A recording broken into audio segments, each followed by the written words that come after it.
Oh yeah. Hey, only a few percentage of amateur golfers are ever gonna know what it feels like and experience hitting it way out there for distance and accuracy. And the reason is because the way pros generate speed and power is quite different than the way amateurs try to create speed and power. So if you want to get into that elite percentage of amateur golfers that can really nail it out there, then watch all the way to the end of this video. I'm going to show you how. Okay, to better illustrate how pros get so much more speed than amateurs do, you got to remember these two phrases. Pros get effortless power, amateurs get powerless effort. So effort does not necessarily mean clubhead speed. In fact, for some of you out there, the harder you try to swing, the slower you go.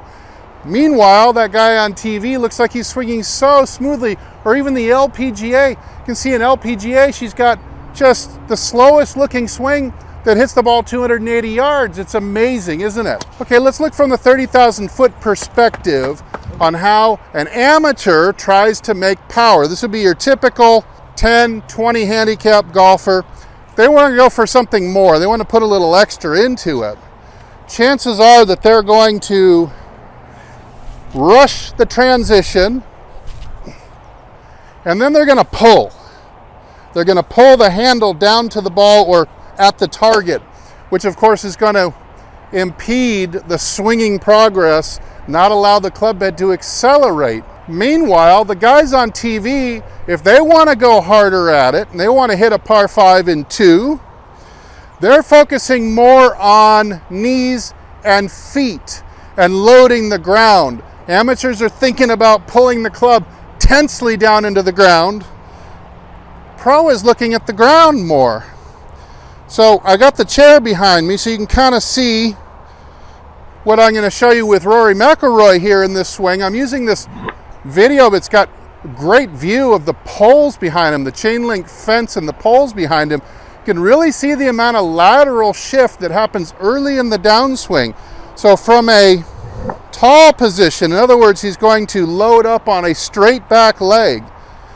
Not worried about staying over necessarily, but it's okay to come up like Bryson kind of stands up a little bit like this, just like a baseball pitcher would do at the top of the windup. He's trying to get tall onto his back leg so he can spring off it down the mound. The same thing is true with hitting a power drive. Straighten this knee and bring the left knee to the center line, just like this. This helps me get my center of mass up and moves me laterally away from that front line like this. You see that big gap at the top of the swing with Rory. He's loaded onto his right foot. And now he's going to cover this whole distance. Watch this. Step down hard with the left foot into the ground like the Jack Nicklaus stomp. Remember the Nicklaus stomp? Now this puts you in kind of that shortstop position. At this moment, if this wasn't a swing but a photograph, you would see both knees bent and kind of in a squat position. But all I've done here is dropped, gotten heavy, gone from tall to heavy as I step down on the left foot. My knees are just in the process of switching places. So now as I finish up the lateral shift, that left knee straightens rapidly, while the right knee crosses through the center line, just like this. And now I'm ready for the big hit. This is going to accelerate your hands so they can whip. Accelerates the rotation of your torso, so your arms go faster and you can whip as a multiplier of that velocity that you've created. Now, additionally, the amateur golfer who's trying really hard to get power but not getting any, and maybe just making your slice worse contact, more off balance, etc.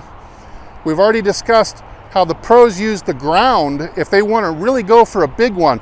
That's where they're concentrating on, is stepping down and pivoting faster and more powerfully.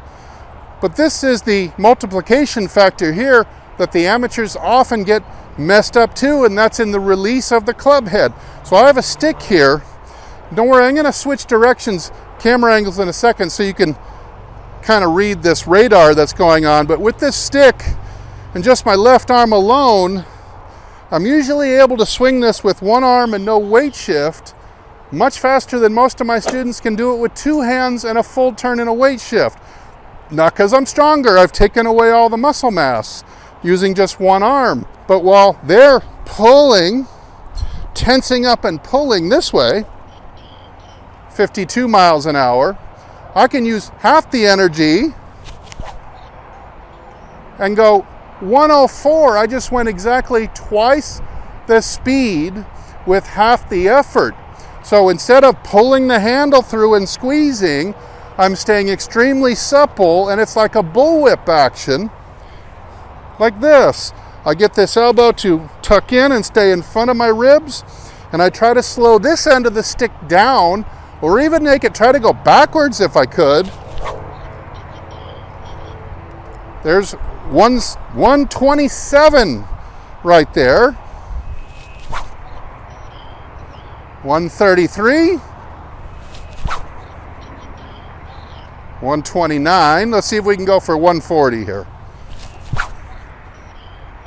137. Not too bad. Not going to break my record today. So when you can combine these two skills, using the ground and as your first thought, stepping down from a tall position, driving laterally, and then getting tall on the left leg again, and you can combine that with this whipping action and not squeezing and pulling, but do those in sequence, and you're going to see a massive pickup in distance. You're eligible for so much more speed than you ever thought you were.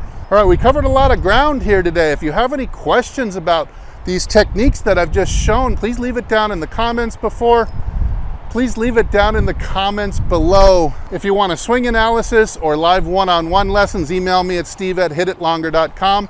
If I don't see you in the next video, I hope I see you longer and straighter down the fairway. Hit like, turn on the bell notification, subscribes, and I'll see you in the next video.